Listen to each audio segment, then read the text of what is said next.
Welcome to another special edition of the Share Life podcast. We're in an ongoing series as part of the discovery process for my next book project, From the Garden to the Cross, how Jesus' harrowing mission shows us the way. In this discussion today, we're reflecting on the moments when Jesus was nailed to the cross between two rebel criminals, his first several spoken words as he hung, and the mocking he received while being publicly humiliated. For those just now following along, this event takes place after Jesus' agonizing prayer in the garden, his middle of the night arrest, the betrayal by Judas, a night of scheming to find a way to sentence Jesus to death by the religious leaders, the three denials of Peter, the death of Judas, Pilate asking Jesus about truth, Herod directing Jesus to entertain him and his guests, Pilate washing his hands of responsibility on the matter, and Simon carrying the cross Jesus could no longer bear. In this conversation, we'll read and discuss my harmonization of the story from the different accounts of Jesus' life, and then we'll explore the story through the following questions. What can we learn about Jesus, humanity, and ourselves from this monumental moment in time, and how does this event apply to our lives today? For this episode, I'm joined by three friends, Allison, Toby, and Len. Allison, say hello. Hi, everyone. Allison Miller is an author who is pointing women towards Jesus while also mentoring them on how to practically flourish in their life, relationships, and their dreams. Toby, say hello. Hi, everybody. Toby is Bloomberg is a consultant, collaborator, public speaker, and fellow freelancer. She works with organizations to help them empathize with their customers and effectively communicate through social marketing channels. Len, say hello. Hello. Len Wickberg is an author, strategic mind, multimedia designer for the Children's Education Institute, a former employee of Noodlehead Marketing, my cousin, and someone leaving this world better than when he arrived. So without further ado, I'm going to go ahead and share my screen as I read this passage so you can follow along. And so let me do that while, all right. Tell me that you can see my screen here on the edge of death here. Good to go? Good to Yeah. go. All right. So this comes from different passages within Mark, Matthew, Luke, and John, and I've harmonized those. There's certain things that are not entirely clear as to the order or the details, so I've had to make some decisions on these, and we can certainly discuss any of that if any of that comes up for any of y'all. So without further ado, let me go ahead and read the passage. Upon arrival at Golgotha, they nailed Jesus to the cross. The two criminals were also crucified on a cross to the left and right of Jesus. Now nailed to the cross, Jesus spoke, "Father, forgive them, for they don't know what they are doing." After completing their work, the Roman soldiers vied for Jesus' clothes by throwing dice to determine the recipient. They also took his woven and seamless robe and cast lots. This event fulfilled the scripture from Psalm 22:18. They divided my garments among themselves and threw dice for my clothing. At 9 a.m, Jesus was crucified with a sign above him, per Pilate's direction, announcing his crime, Jesus of Nazareth, the King of the Jews. Since the place of the crucifixion was near the city and the words of the sign were written in Hebrew, Latin, and Greek, so all could read it, the religious leaders objected to the wording on the sign and appealed to Pilate for a change. Change it from King of the Jews to, "He said, I am King of the Jews." Unswayed by their request, Pilate responded, "No. What have I written? What I have written, I have written." With Jesus in the center, the other two revolutionaries hung beside him. The Roman soldiers sat around keeping guard as Jesus hung on the cross. As people passed by the tragic scene, they shouted and mocked the suffering Jesus. "Ha! Look at you now. You said you were going to destroy the temple and rebuild it in 3 days. Well, then save yourself and come down from the cross." The religious leaders also scoffed and mocked Jesus. He saved others, but he can't save himself. Let this Messiah, this King of Israel, come down from the cross so we can see it and believe him. He trusted God, so let God rescue him now if he wants him. For he said, "I am the Son of God." The Roman soldiers joined in on verbally abusing Jesus as they offered him a drink of sour wine. "If you are the King of the Jews, save yourself." One of the two revolutionaries beside Jesus joined in on the insults towards Jesus. "So you're the Messiah, are you? Prove it by saving yourself and us too while you're at it." The other hanging criminal defended Jesus. "Don't you fear God even when you have been sentenced to die? We deserve to die for our crimes, but this man hasn't done anything wrong." Turning to Jesus, the criminal spoke directly to him.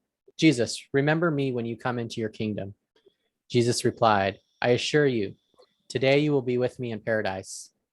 Before her son, now hanging from the cross, was Jesus' mother, Mary. Alongside her were Mary, the wife of Clopas, and Mary Magdalene. Seeing his mother standing beside his beloved disciple, John, he spoke the following: dear woman, here is your son." And to his disciple he spoke, "Here is your mother." John took his directive from Jesus, caring for Mary as his own mother from that day forward. All right, so lots going on here. There's a lot to reflect on and to relate to. I think I'll pick something a little more obscure so I don't steal any of your alls, but the idea that the religious leaders, well, first of all, we're talking about these religious leaders who have essentially killed this man. So there's an irony there. They go to Jesus about this sign, this King of the Jews sign, to change it. And Pilate tells them no. It's like he finally stood up to them when he failed to do so earlier. And that's something that's been interesting for me to think about. Allison, what sticks out for you? What do you connect with when you hear this part of the story? There were two really big points that I connected with. Number one, he talked about how, the crowd that was surrounding Jesus was mocking him. The Roman soldiers were mocking him. The religious leaders were mocking him and making fun of him. And even one of the two criminals that were on the cross was doing the same thing. So all these people were surrounding him while he was on the cross near death, and they were verbally abusing him. And not just verbally, there was some physical abuse going on as well.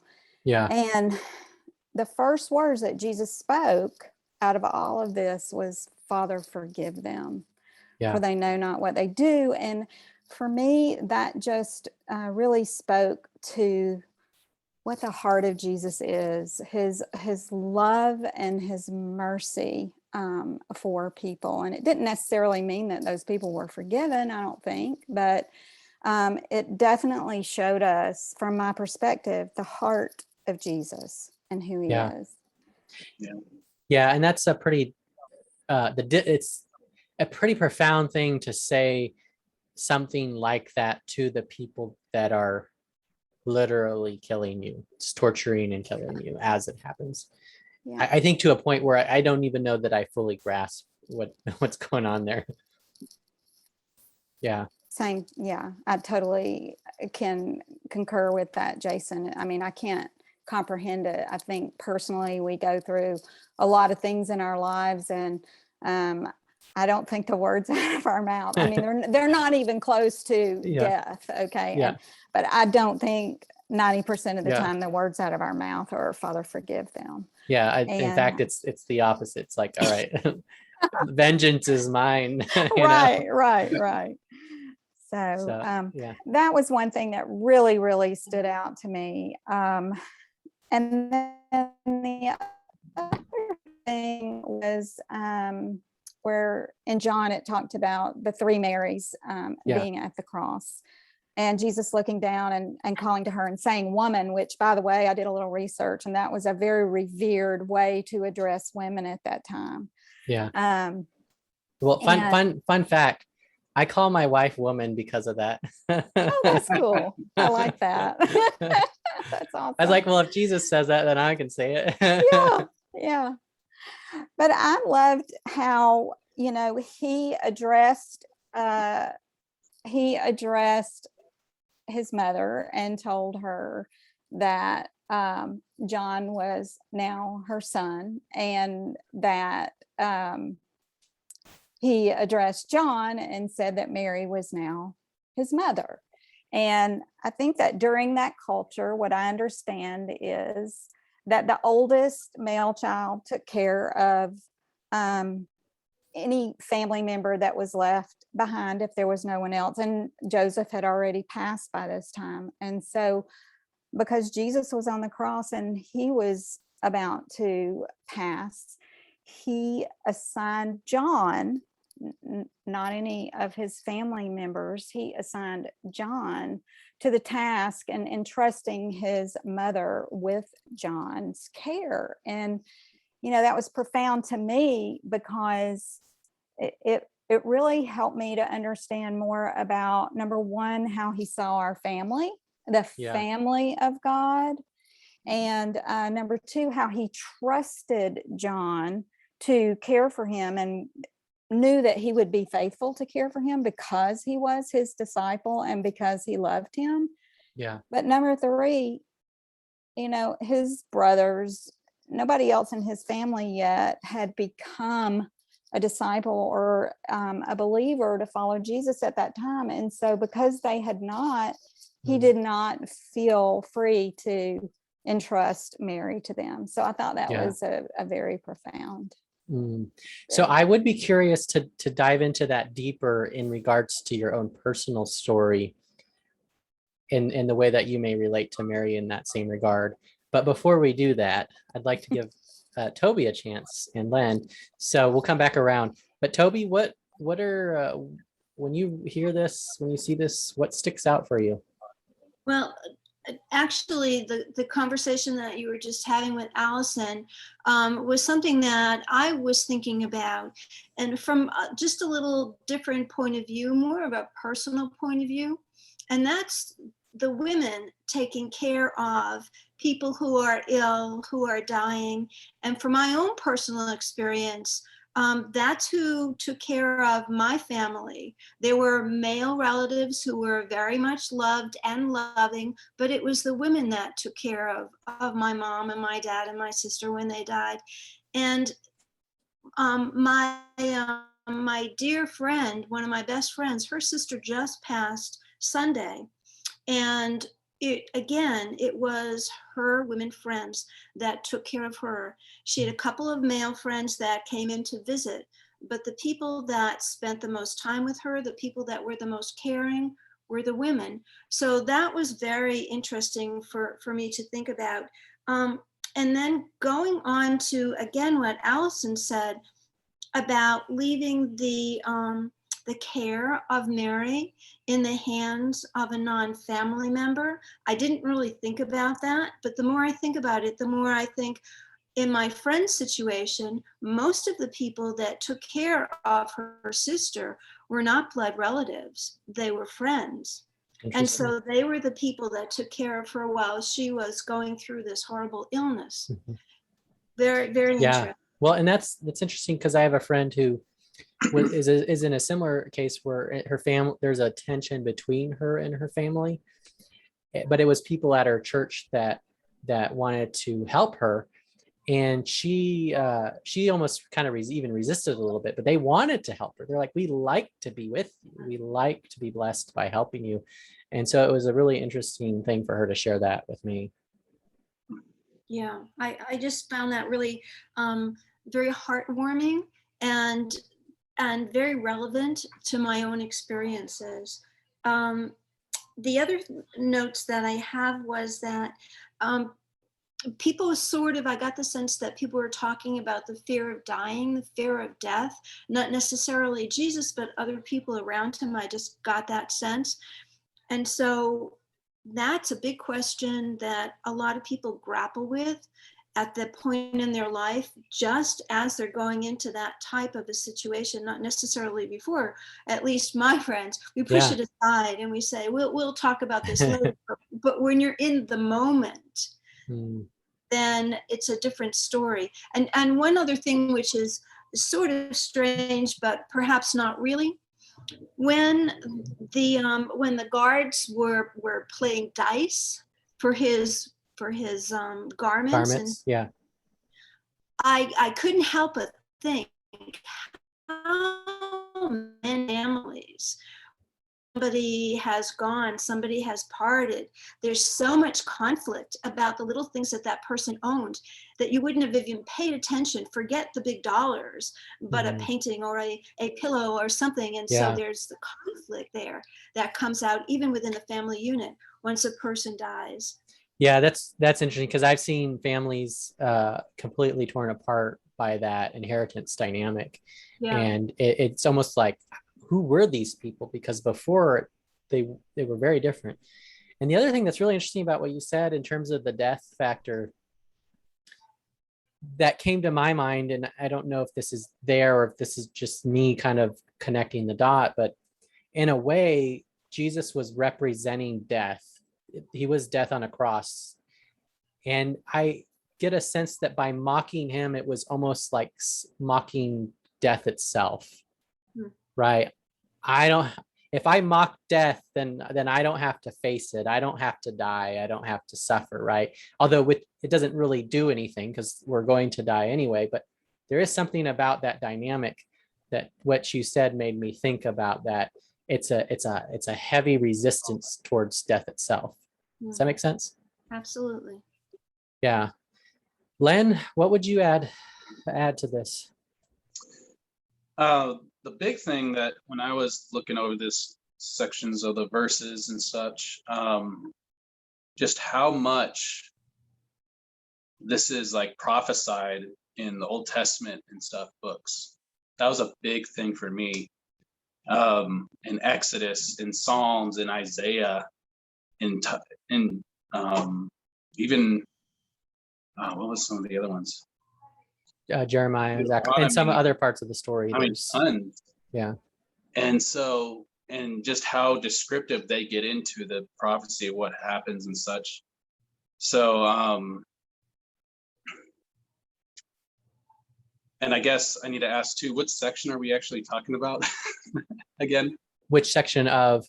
Well, when we started asking the conversation, Oh, so out of what we read, like what from this passage just resonated with you or stuck out with you? Just regardless of which part of it. I'll go through each part. We can kind of dive into each part and discuss it. But if there was something that stuck out for you, just go straight to it. Big thing too, like what Allison was saying, the Father forgive them for they don't know what they are doing. That's a big one for me as well, that I always try to make sure I reflect on myself. Like when I don't realize what I'm doing, am I hurting someone because I don't realize it? Am I beating up on someone because I don't realize it? Verbally, mentally, I mean, who knows? So that's something I have to pray about and make sure I'm aware of a lot. Mm-hmm. When I'm around others. Yeah, that's really important because, I mean, I can personally relate to that in two ways. One is I've hurt people along my own journey and didn't know that I was doing it at the time, or perhaps it was maybe there, but I kind of suppressed it. And it wasn't until later when I reflected on it where it's like, yeah, that's something that I did that was wrong, and that's something that I need to reconcile. And then on the flip side, and this is probably where we probably get more passionate about it, is when it's done to us and that person doesn't see it as an offense to us. Yeah. Even if we're telling them or even if we're communicating it, and they either dismiss it or do something else. And so, yeah, that's an interesting dynamic. And it's a hard one to wrestle with because for a variety of reasons, I'll just leave it at that. Yeah. And when you're doing something to someone because you think you're trying to help them or point them in the right direction or something, and you don't realize what you're doing is actually hurting them. You think you're doing good for someone, but you're hurting them. That's a big thing I see in just with everything that's going on, and with everything again that is in the Old Testament of everything that was said of what's going to happen to Jesus on the cross. And all this section is huge. I don't know if it's one of the biggest, most areas that can be compared to the Old Testament of prophecy that's been talked about. But there is so much. It's crazy how much goes back to it. Yeah. I know too that this is a big section also that's debated about a lot because it's not in early manuscripts. This is actually added later. Which part? Father forgive me. Oh, okay. And so So I've been looking into some of that and trying to research that. It's been very interesting. But a lot of people, they still say, it could have been a couple of things that it just was not added in at the time at first, because, it says in the Bible, in one of the, I think it might be in John, but he says, like, if everything was written that Jesus said, we'd have too much to read. We wouldn't be able to read everything that happened. So they're saying, so a lot of people and scholars still say that this is still relevant, even though it's not in those early manuscripts. And it's really one of the biggest things of scripture that's really impactful. Yeah. Faith. Yeah. What else? Anything else that you would add to that? And I guess at this point, I'll keep us going through the passage and reflecting on it. But if you have questions or if you want to piggyback, just jump right in. Go ahead and feel free to ask questions of each other. But otherwise, I'll keep it going. So I'd like to dive in a little. I was going to say real quick. Yeah. And Paul talks about in 1 Timothy, he goes, even though I used to blaspheme the name of Christ in my insolence, I persecuted his people, but God had mercy on me because I did it in ignorance and unbelief.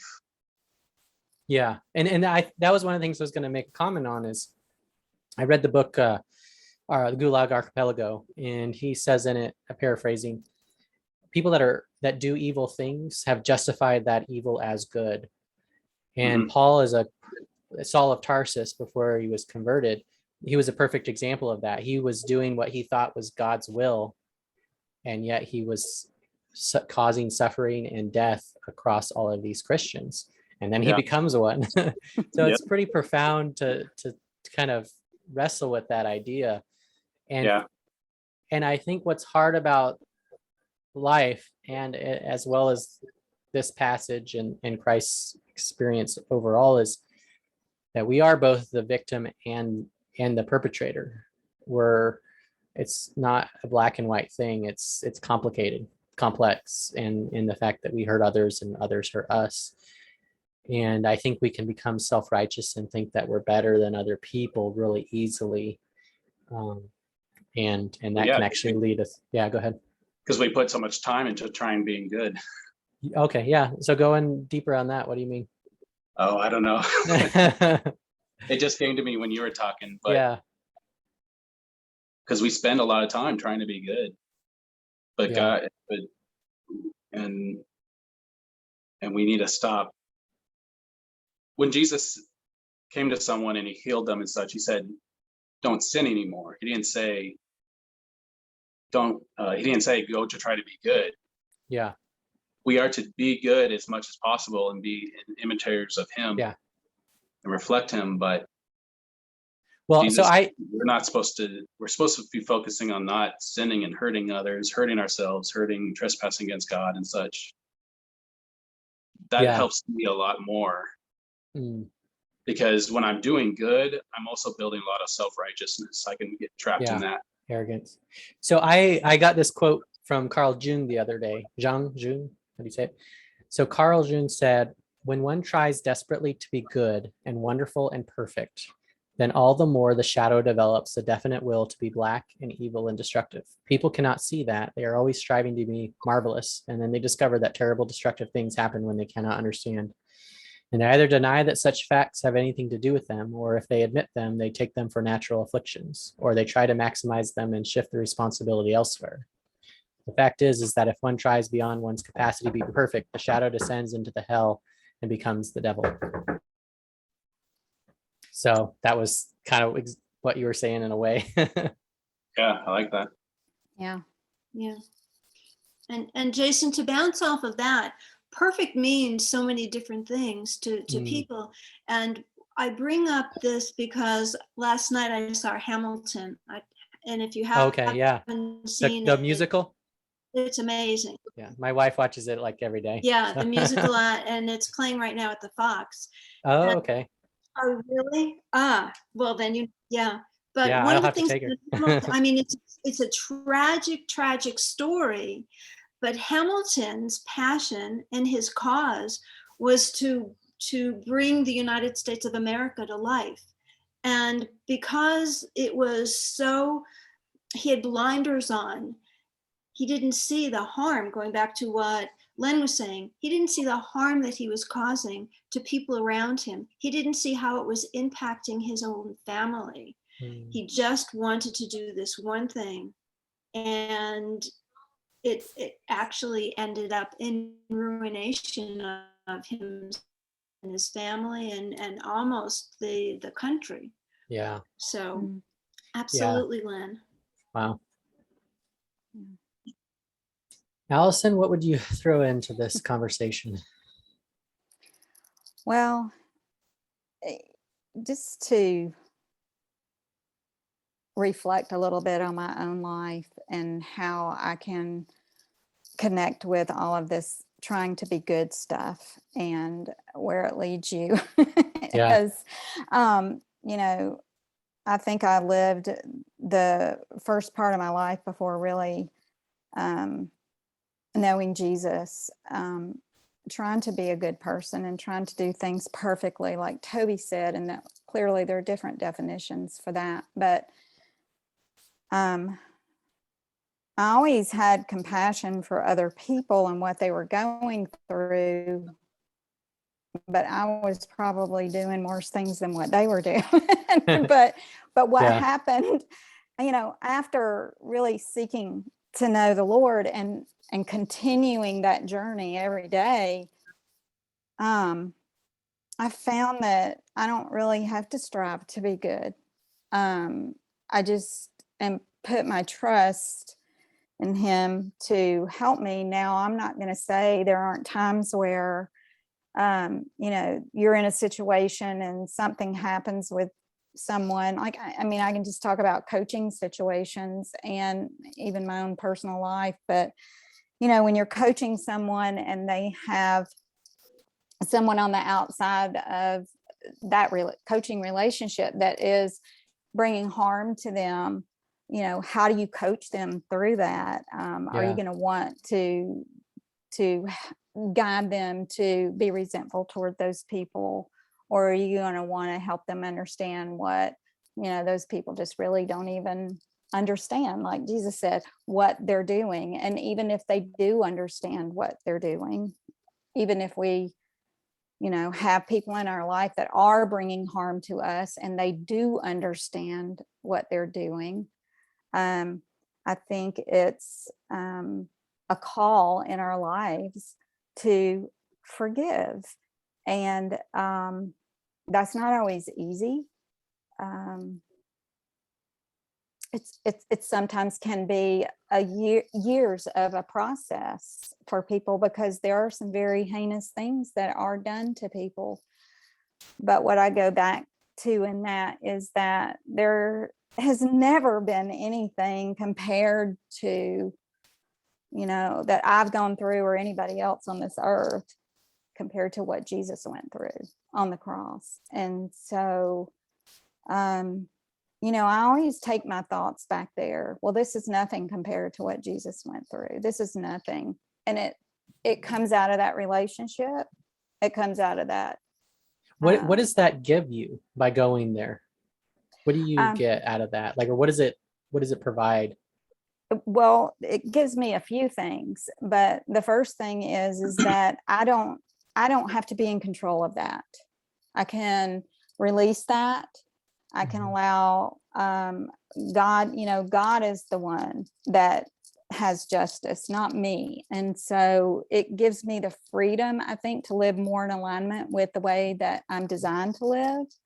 It gives me a peace and a confidence to know that, you know, I really don't know the best way to manage this. And I don't know what those people are going through. And I don't know. So, but God knows, because he's all seeing and all knowing. And so, you know, to trust him. I don't have to be the fix-it person. I don't have to be the perfect person. I am human. And, but as long as I'm yielding and leaning back into what he calls me to do, and it's for good, it's for my own goodness. You know, I don't mean I'm good. I mean, it is for my good, because he tells us that's what he's always working for. Yeah. So when we listen to him and, lean into that and follow what he calls us to, I think that we experience a freedom. And I think too that the more things that come at you, the more you're able to do that as you do it. And I mean, they can be really horrific. I mean, I will just, without giving detail, share that in the last year, it has been revealed to us that something that I believed to be true, I mean, 30 years ago, something that I believed to be so true, and I fought so hard. I went down legal avenues. I fought so hard for somebody to listen to me, and nobody would listen. And there were heinous things happening to someone I love. And it only came out this year, and the truth was revealed in that. That has been a year of me understanding forgiveness more and more and more. I release myself from having to be the one that goes to that person and like, I knew, I told you so. I knew that what you were doing. I release myself from being their judge. I free myself to pray for them, and for God to work in their life. So I also think, when I think about that, part of forgiveness is for us, for the person that has been, that has something that they're holding against someone. Yeah. And when we release them out of our hands, they're also being forgiven. Yeah. Yep. And as part of that, like there is I would imagine being angry at God for allowing it. So how do you reconcile that part of it?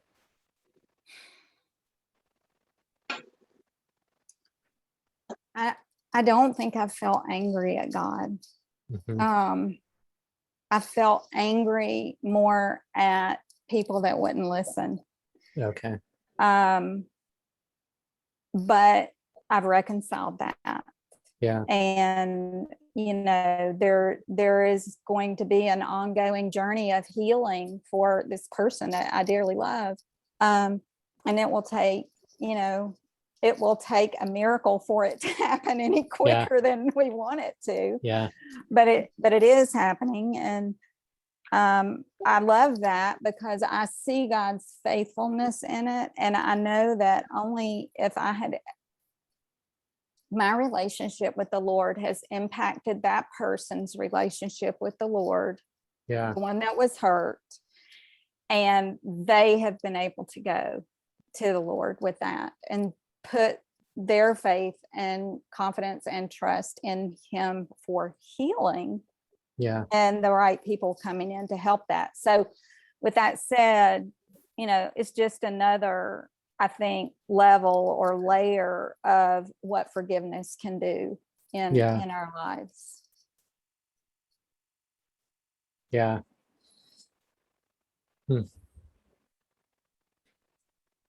Allison, how does that make you feel? Sad. I'm sad. I've grieved. I'm probably still grieving. It's a sadness that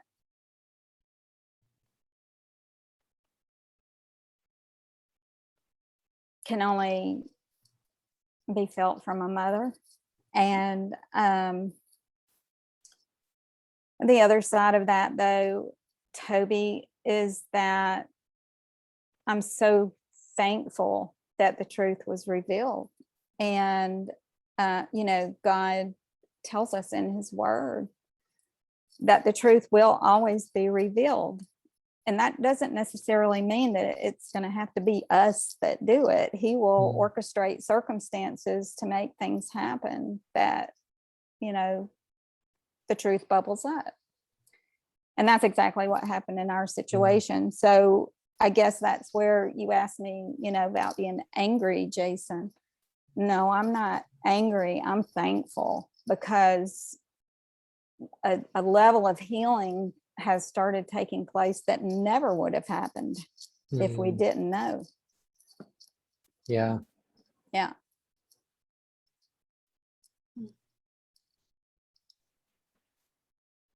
I guess one of the things I want to dive into, Toby, if you have anything to add to this, but because you mentioned the death, kind of facing death earlier, and I was thinking about this recently, and I realized how protected we are from death, from seeing death.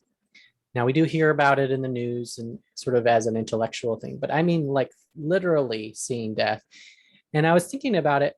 I've only been to one funeral that I can remember, that I saw the person there.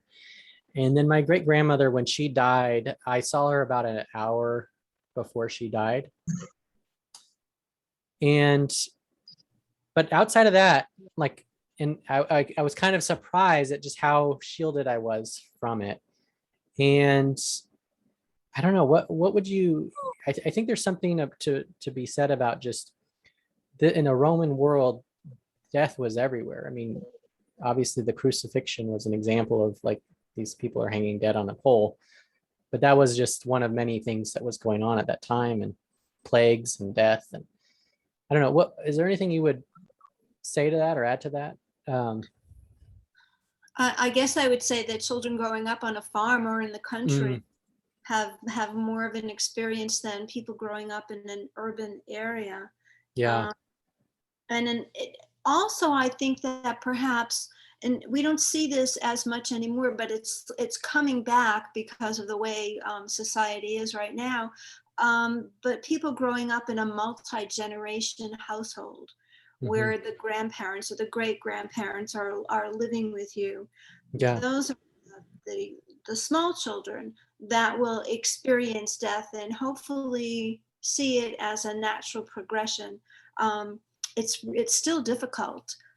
When my mom died, I wasn't in the room with her, which the situation was sort of interesting. I was so afraid that she would wake up in the middle of the night and there wouldn't be anybody next to her to help her or give her something that she needed.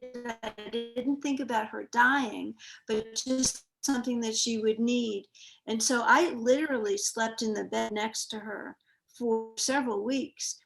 And then one night I just was so tired and I slept on the couch because I wasn't getting very good rest. That was the night she died, when I wasn't there next to her. And I get goosebumps. And somebody said to me, well, Toby, maybe she didn't want to pass with you next to her. Maybe she knew that it would be too hard for you to deal with thereafter. Yeah.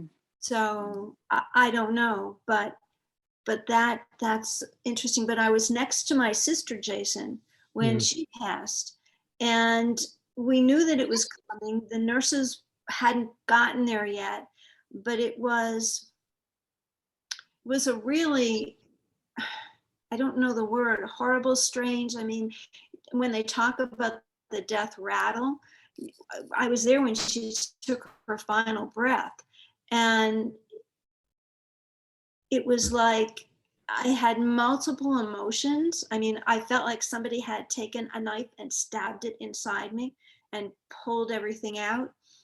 And at the same time, I was grateful that she wasn't in pain any longer.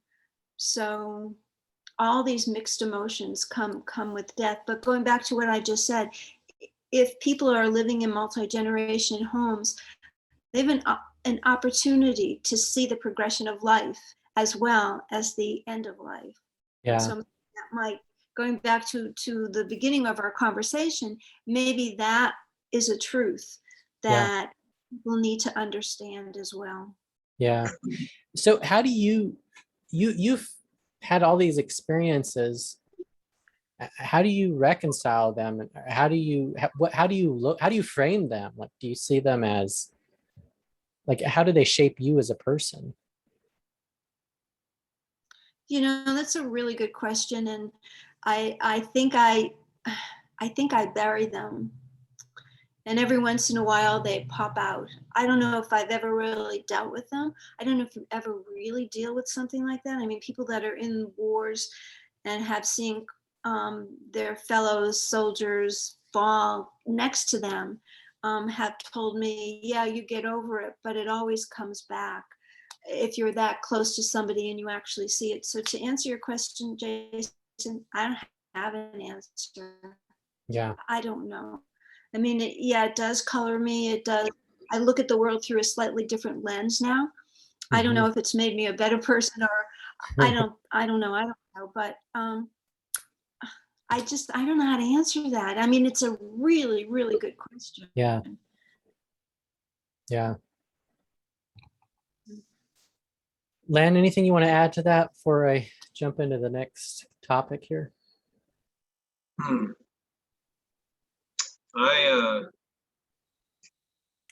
There was a time that I had a lot of a heart towards God, kind of going off back before with what you were talking about with Allison. I mean, asking Allison, but I went the route of my heart getting hard over 6 years of prayer not being answered, and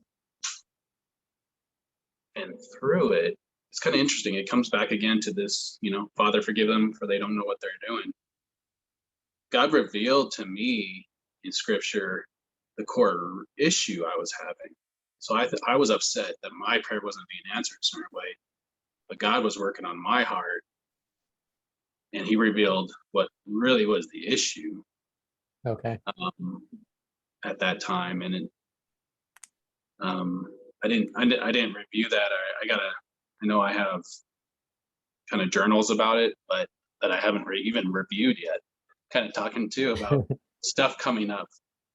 I've buried that too, but I know that but God in that instant still, He gave me a heart of flesh again. And all of this, it's kind of interesting too. It's just something I really see big in all this is, the gospel. We don't know what we're doing, and so we don't realize it. And then when we realize that we're sinners, we need to repent and come to Jesus about it and put our trust and faith in Him. But yeah, not much else. Well, I guess what would you, because you would,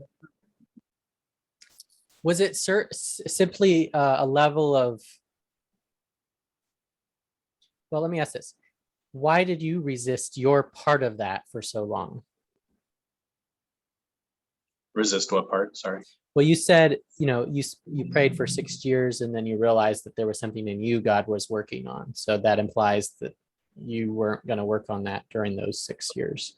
So I'm curious, what was that an obvious thing, or was it just you didn't even know what you didn't know? Yeah, I was unaware of it. Okay. I didn't know what I was doing. Yeah. And so God had to reveal it. Yeah. So I guess the question I have is, how does that happen? I mean, because I can relate to that. I imagine we all can. But what's going on there? How do we get hardened hearts? Yeah, that's a good way to put it. Yeah.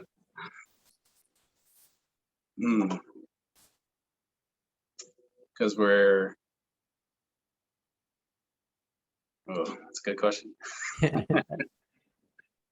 Allison, Toby, anything you would add to that? Help us out of a hole. Oh, wow. I mean, when I think of a hard heart, I think of somebody who isn't really seeking the heart of God. Because I'm not saying that you weren't doing that, Lynn. I'm just saying from, your own. Well, at the time.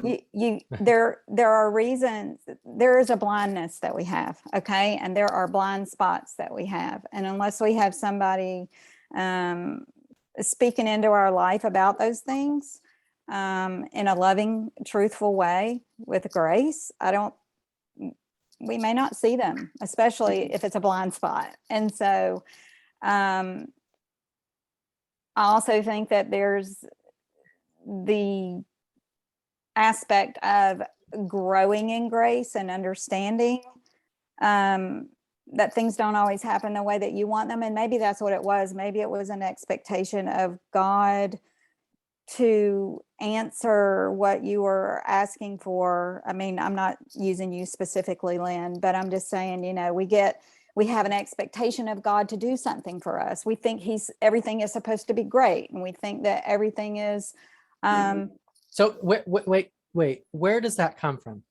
Where does that expectation come from? Because it seems very pervasive, especially in America. I think it comes from a false message. I think it comes from something that's not the truth. I think it comes from, you know, I know it did for me. I mean, it came from believing something that wasn't true. And it was about believing a lie. And there are a lot of people out there, which, you know, the Lord calls us to have discernment about these things, to really know what the truth is. Because when we have an expectation like we're talking about, we're not allowing God, I think, to do what God does. In other words, I'm trying to be in control. I'm trying to make things happen that I want to happen versus, well, God has a plan for you. God is going to answer your prayer when he's ready to answer your prayer. And so we worship while we wait, right? And so, but that's not always the case. And so I think it frustrates us. And I think that it's very difficult and very hard when things don't happen the way that we want them to. But that's a release of self. It's also, Jason, when you say, where does that come from? I mean, it's a false religion. And I like what you said too, Allison, about, you know, it's not truth. And it goes back to Adam and Eve. I mean, there was maybe this is along the lines of the answer or more into it, Jason, it's a desire. We get this desire. It's a false desire that starts building in us. And that can go many routes. It can go into creating us to where we think we deserve this, or that we think we need this to live, or it can go to a lot of different routes. But I think it's a sinful desire that starts coming from lies is a big thing. Yeah. Or I'm so good. I'm doing everything right. I'm doing everything good. God, why aren't you doing this for me? Yeah. Yeah. So can I follow that? Yeah, go ahead. Especially you, Jason, and Allison. Len, you don't have any children, I don't think. I do. Oh, you do? Okay, that's right. You do. Okay, so as parents, because I'm not a parent, so as parents, how do you level set that with your children? Because we have expectations around us all the time. I expect you to do good in school. I expect you to get all A's.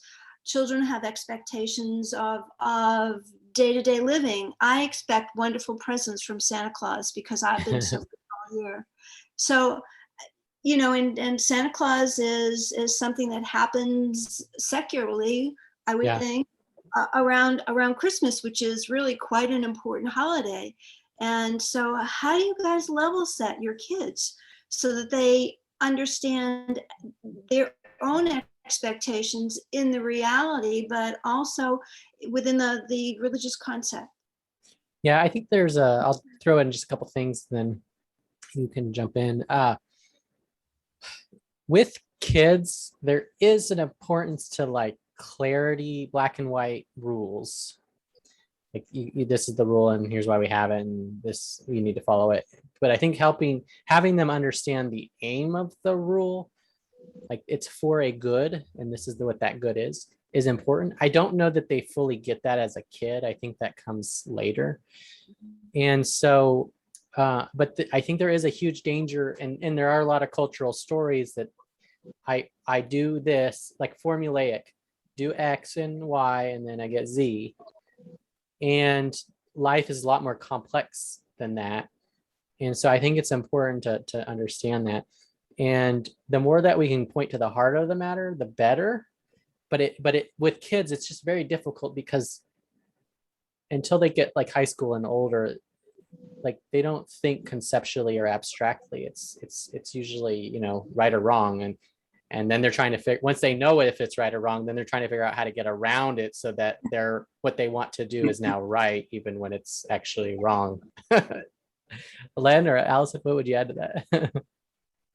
I agree with what you just said, Jason. I think that, you know, you have to be very clear about what the rules are.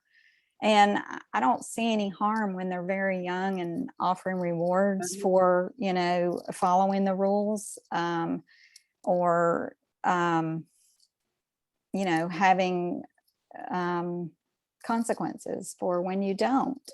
I think there are limits to those, but I think, as you know, I can speak from my own personal experience in teaching my children specific things about rules. Even though I may not have been following them, I was teaching them that.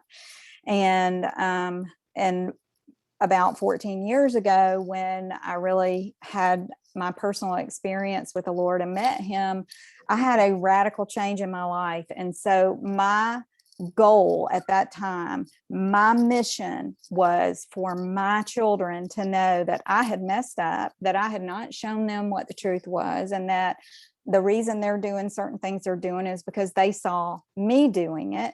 And that, and I'm not saying they were doing everything, but what I am saying is, I think we have to come to our children, and I'm speaking to as having adult children now and addressing that to adult children, not teenagers, but adult children. I think we have to be open and honest with them and let them know, hey, you know what, I messed up, and I don't want you to mess up. And so this is why we do it this way, because there are good things, and I don't mean good stuff happens. I just mean there's goodness that comes from that. You have a sense of inside of you of living in a way that makes you feel in alignment with God. Okay. And so well, one thing turning that around, undoing a lot and redoing and leaving that up to God too. Yeah, I think it's important to note what you're saying, which is at a broader level, we need to become the person we want our children to become. Right. And that's going to have more impact than anything else, I think. Yeah. 100%. Toby, does that give you any answers, or is it muddle the waters further? No, it's interesting, and it's interesting to hear you all speak about that in a parenting mode. Yeah. So I want to shift to the topic of the religious leaders, and then this sign. They wanted to change the sign, and I wanted to throw this at you, Toby. You know, when I think of this, I'm seeing the contrast between these religious leaders who are worried about the words on a sign, but have no interest about the life of this innocent man dying before them. I'm curious, you know, I think we can all relate when we think about people who are religious, perhaps even ourselves at times, where we are focused on the words on the sign and not the life in front of us. What would you speak into that or say about that, or what kind of experiences have you had in that arena?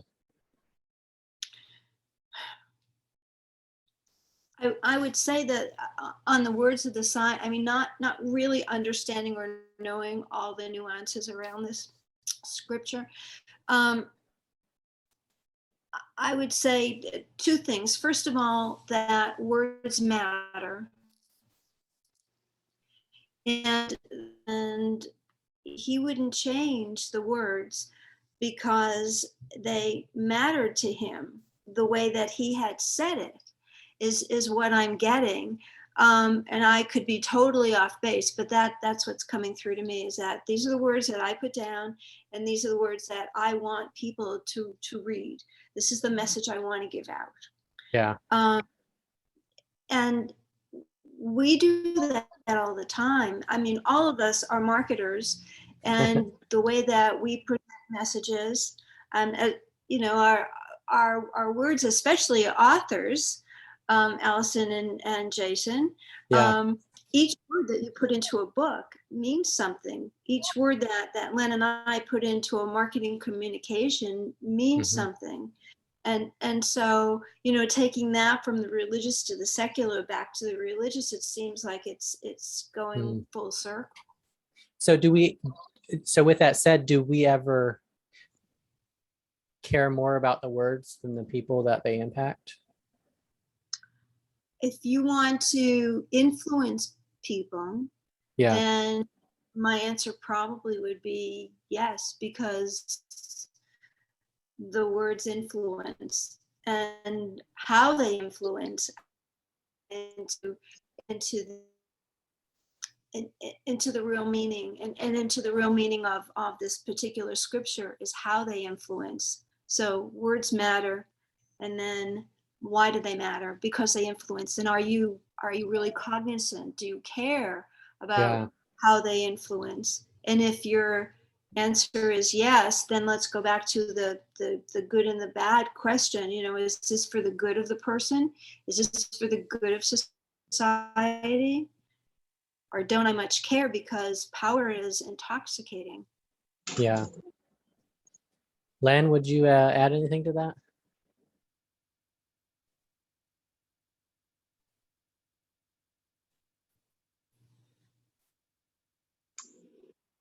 What I have written, it kind of makes me think too of when we were talking about the last time I joined you, and we were kind of just talking about how I kind of get the idea of Pilate just kind of being tired of dealing with people over and over again over things. Like an apathy? I just don't care anymore, and I don't care about you. and more of just I don't know. I guess not caring, but just annoyed.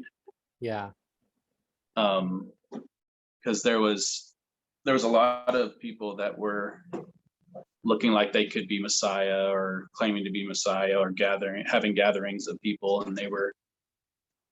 I mean, this isn't the first time that Pilate heard of this stuff. So from the religious leaders coming again to say the same stuff again, complain about stuff again. So they're coming up again with another thing. No, don't write that. And writing stuff wasn't easy back then. I mean, it had to be either chiseled out, or it had to be put on something like wood. I mean, if it was put on wood, let's see, what does it say exactly? How did you put it on there? So they wrote it in 3 different languages, and Latin, Hebrew, and Greek, so all could read it. Yeah, I mean, that's not. Yeah. They already wrote it. They already put it on there on the sign. It's already up there on top above Jesus. You'd have to climb up there. That's not a pleasant thing to be doing. Yeah, no, that's.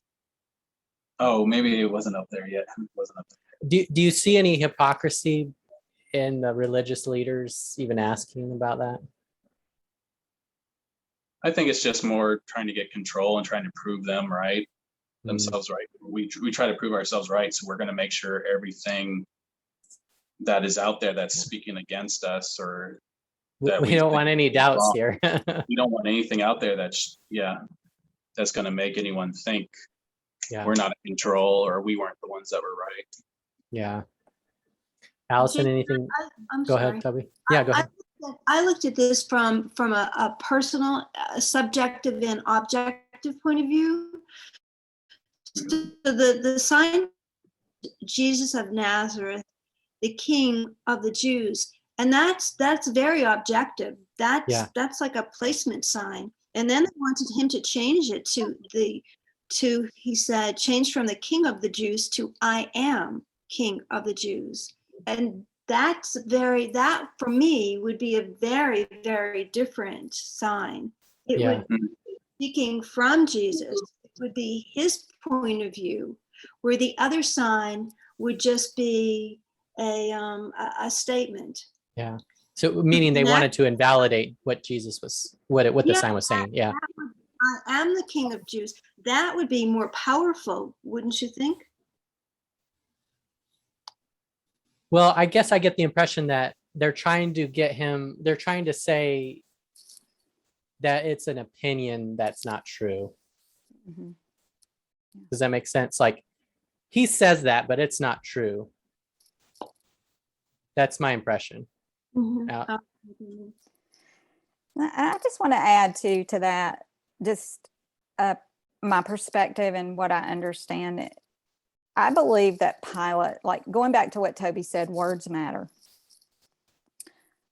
I think Pilate came to some sort of reconciliation within himself that this really was true, even after he had done everything that he had done. I mean, even his wife had come to him and talked to him about this and that he needed to let him go free.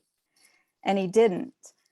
And I think that at this point where he says, no, we're going to leave it like it is, I think he understood it really was the truth. And maybe it was his way, his unique way of saying, Jesus, I'm sorry. Just a perspective there. Yeah. So let's jump into the large chunk of this passage is people mocking Jesus on the cross. The people walking by, the religious leaders, the Roman soldiers, pretty much everyone jumped in, right? Everyone got a chance to kick Jesus, verbally speaking. And then even the guy next to him hanging on the cross says it, and the other defends him. What's Allison, what do you make of all that? And how true is that of all of us?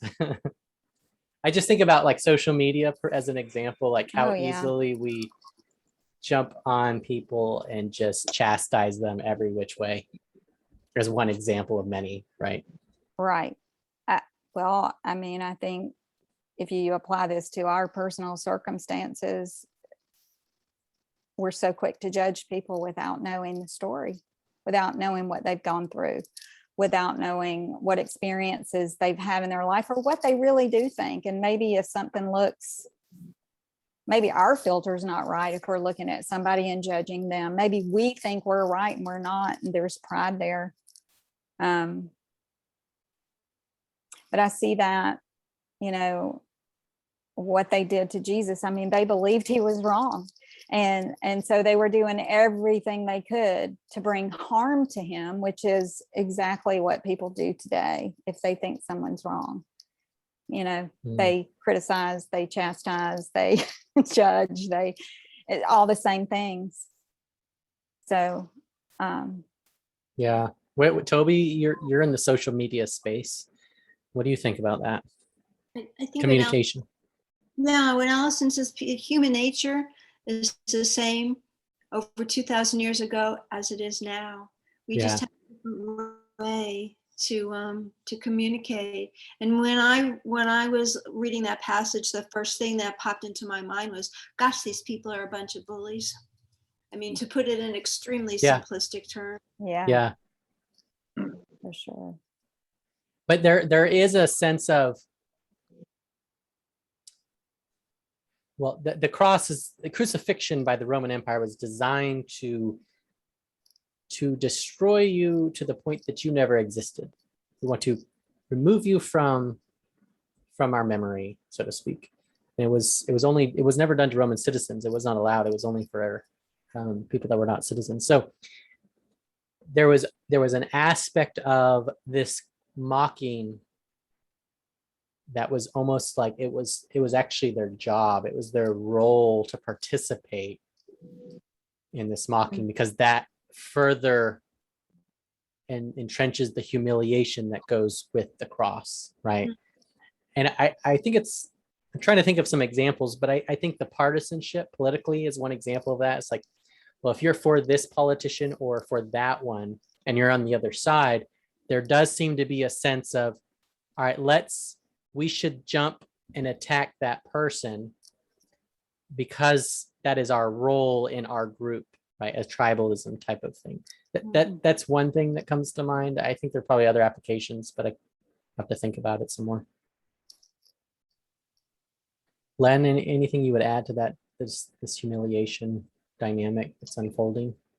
I really like this, again, when I was bringing out just Old Testament that talks about all this chapter and such, but Psalms, or Psalm 22:12, has my enemies surround me like a herd of bulls. Fierce bulls of Bashan have hemmed me in. Like lions, they open their jaws against me, roaring and tearing into their prey. And then later on in 17, it also says, I count all my bones. My enemies stare at me and gloat. I think going back again to the verse of, we don't know what we're doing, but it's so easy for us to turn into that thing we don't like, and how we can just tear into people, like we were talking about. Social media is real bad with that area, but we become the monster that, I was going to say, it's only bad because it's so, the access to it is just so great. It's very accessible and easy. Yeah. But because, like Toby was saying too, it was bad 2,000 years ago. Yeah. It was bad when time began. Yeah. Cain and Abel. After the Cain and Abel.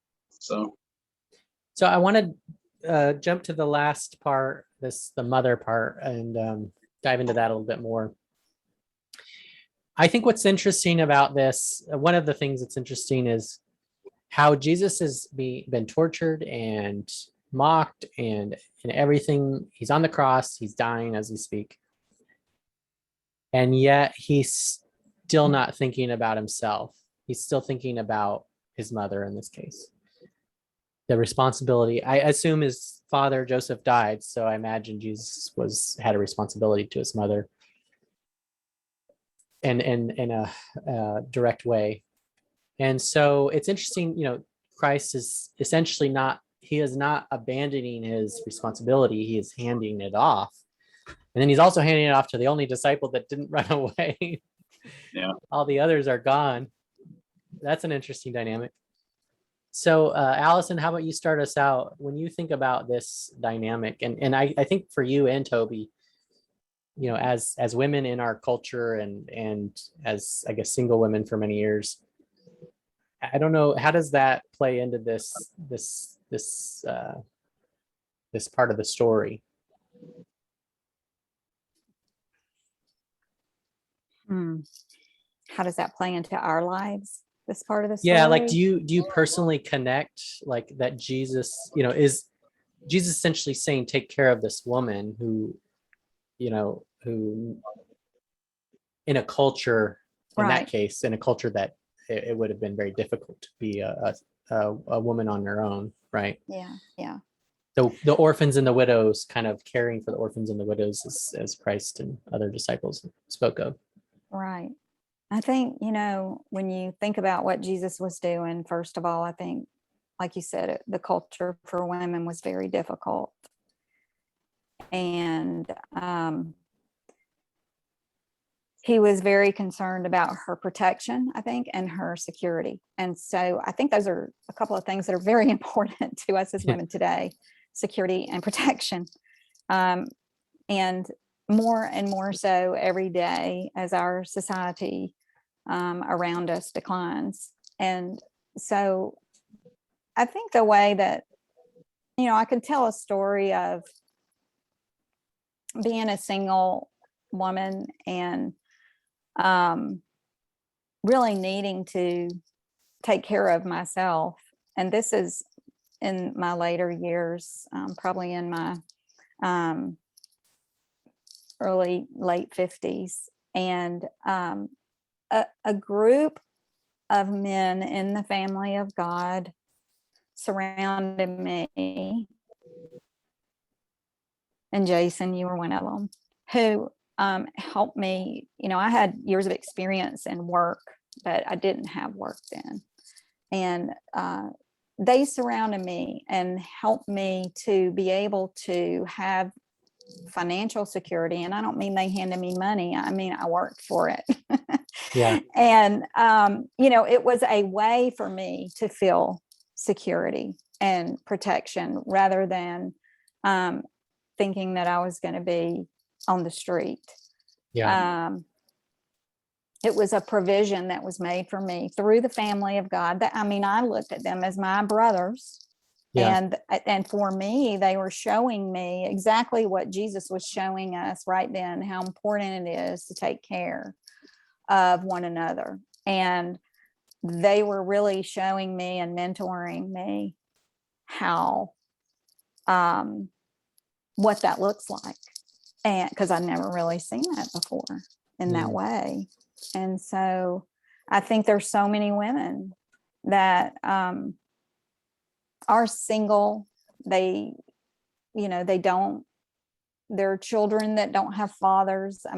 I believe that children whose fathers have stepped out of their lives and are not active in their lives are like orphans because they don't have that man in their life to love them and model for them. And sometimes that's a good thing, but ultimately it's not.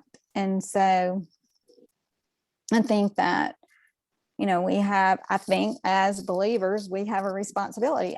Human kindness says, I'm going to do something to help others. And if we're seeing, I don't know, this verse just dropped in my head. And so true religion is taking care of the orphans and widows. And, when we think about it from that perspective, maybe that's what Jesus was showing us too, right then, from the cross, right, as you said, at the edge of death. Yeah. Not concerned about himself, not concerned about, what he was going through, but I need to make sure that my mom is cared for before I leave this earth. Yeah. But then he came back. Yeah. Toby, what would you add to that from your experience? I think that it's a really wonderful and powerful piece of the scripture that Jesus is reminding people to take care of their parents. Because so many people don't. So many people, for whatever reason, whether it's distance, whether there's some kind of a family conflict, their parents could still be alive and they don't take care of them. And that taking care of doesn't necessarily mean monetarily. That emotional taking of really critical as well. And especially if your parents are still alive right now, you have a wonderful opportunity to do what Jesus has said he was doing. So that's the way it speaks to me. It's love that. Take care of your parents, especially as they get older. Yeah. Len, anything you would add to that? 1 John 3:18, dear children, let's not merely say that we love each other. Let us show the truth by our actions. Our actions will show that we belong to the truth, so that we will be confident when we stand before God. Yeah. So Len, let's go ahead and start wrapping up. You want to start out closing us out, and then we'll go to Toby and Allison. Final thoughts? on this passage? I think I'll just go back to when I started off of just, this is a really deep section of the Gospels, and it is just been studying this, just been even more deep that it has gone for me, with looking into all the prophecy and stuff into this and reflecting on how my actions are, when I don't realize what I'm doing, and that change that I can be putting in to be glorifying God and glorifying his son, when I'm made aware of those things that need to change. Yeah. Cool. Toby, what are your final thoughts for us? Well, as a new person to this, I was a little apprehensive, and Jason knows that, about joining this conversation, but it's been an absolutely delightful time for me, and it's been really heartfelt to listen to you, and especially the way that Jason has taken us through this scripture. There's so many little parts of it that I would never have delved in as deeply and had understanding of. And I think what it showed me is that even though the scripture was written so many years ago, it's still relevant today, 2,000 years plus later. There's still lessons that we can bring into our own life. And I just want to end my little segment here with something that Allison said that I wrote down, which I thought was so brilliant. She said, "We worship while we wait." Mm. And that just sort of sums it up. We have to understand what's out there, and then, it will come in its own time. Yeah. Thank you. And thank you, Jason, for the opportunity. Yeah, you're welcome. Allison, close us out. Take us to the finish line. Well, it was a lot of topics here, but mainly for me, and I think for all of us, and as Lynn's shared too, Father, forgive them, for they know not what they do. And we currently live in a society where we have so many people, including ourselves at times, that do things that we don't realize that we're doing it. And we need the forgiveness of God, and we need to be grace-giving and show that forgiveness toward others. And I don't think that we'll see things change unless we start doing that. So yeah, cool. Well, thank you so much for sharing, Allison. Thank you, Len. Thank you, Toby. thank you, Jason. Thank you. Thank you, everybody. Yeah, good seeing you guys. Good talking. You too. Yeah.